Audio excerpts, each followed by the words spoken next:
Un jeune carreleur posait du carrelage lorsqu'il est arrivé à la dernière dalle et s'est retrouvé face à un problème compliqué.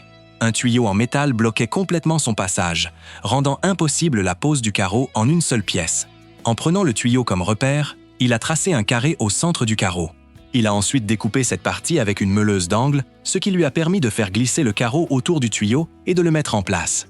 Mais un autre problème est apparu. L'ouverture carrée laissait un espace beaucoup trop grand autour du tuyau circulaire, ce qui donnait un résultat peu esthétique. Il a alors trouvé une solution très ingénieuse. En utilisant une nouvelle fois le tuyau comme référence, il a dessiné un carré plus grand et découpé une ouverture encore plus large.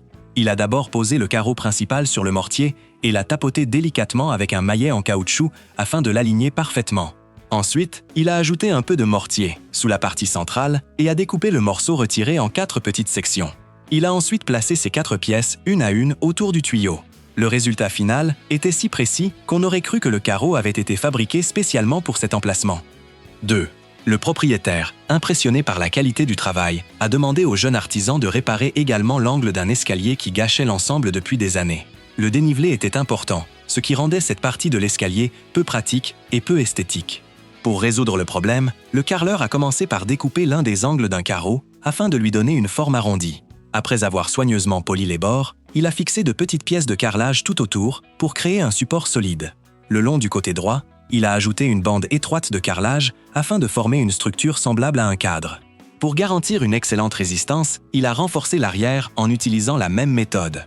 Une fois toutes les surfaces parfaitement lissées, il a installé cette structure sur l'angle de l'escalier et a rempli l'intérieur avec du sable bien compacté jusqu'à atteindre exactement la hauteur de la première marche. Il a ensuite façonné un autre carreau avec un bord arrondi pour qu'il s'insère parfaitement dans le cadre. Enfin, il a appliqué du mortier au dos du carreau, l'a mis en place et l'a ajusté avec précision jusqu'à ce qu'il soit parfaitement de niveau avec la marche. Il a également ajouté de petites pièces de carrelage sur le côté inférieur comme finition décorative, donnant à l'ensemble un aspect propre et professionnel.